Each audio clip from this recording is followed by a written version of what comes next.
To find the energy of the sample, you have to multiply the mass times the specific heat times the change in temperature. Since we did not have the specific heat and change of temperature of the sample, we used the formula for energy for water. We assumed that it was the same. So we took the mass of water, which is 50 grams. We took the specific heat of water, which is always 4.184, and we took the change in temperature, which is 4.3 degrees Celsius, to give us the amount of energy in joules, which was 899.56 joules.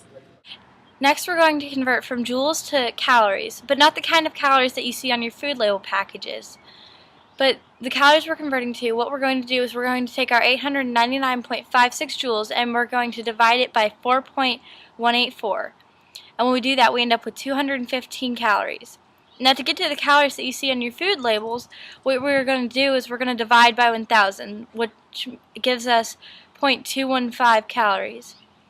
And if you take the amount of the sample that we burned in our experiment, what we had left, or what we had burned, was 0.15 grams. So what we need to do now is divide the 0.215 calories by the 0.15 grams, and that gives us 1.4 calories per gram.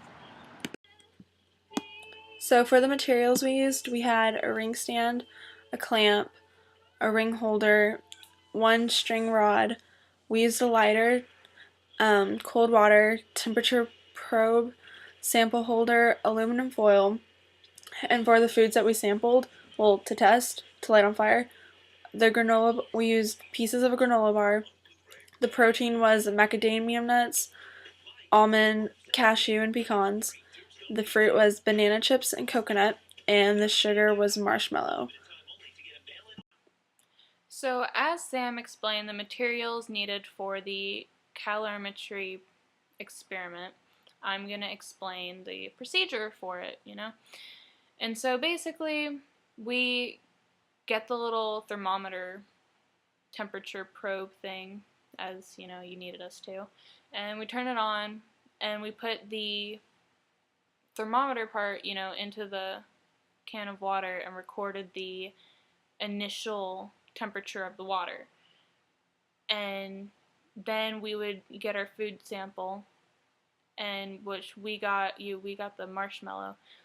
And we recorded the mass, we weighed it, recorded it, and then we put the marshmallow onto the paper clip thing that you gave us, and we put it under the water-filled Coca-Cola can, and then we lit it on fire and watched it burn. And so while that was going on, the thermometer recorded the how hot the water was getting into the computer. And after it was done burning, and it burned for like 2 seconds, it didn't burn that long. After that was done burning, the temperature was already recorded. So then we got the burned sample and we recorded the mass of it. And then we inputted the data. And then, we threw out the burnt poo-looking marshmallow.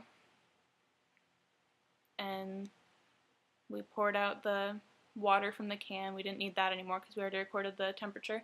So we poured out that, and then we put